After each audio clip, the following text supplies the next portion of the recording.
अस्सलाम वालेकुम या अली मोमिनीन। मैं आपको लेके जा रहा हूँ सरदार जहाँ पर गैबत इमाम हादी महदी अलैहिस्सलाम हुई है।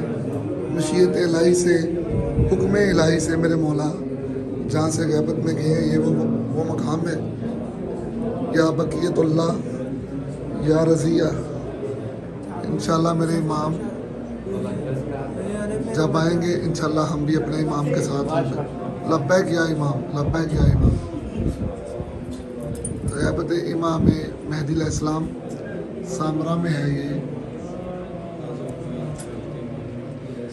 इंशाल्लाह अपने इमाम के हुज़ूर, अपने इमाम के गिर्द इंशाल्लाह हम लब्बैक या इमाम कहते हुए सदा देगा जब वक्त का इमाम।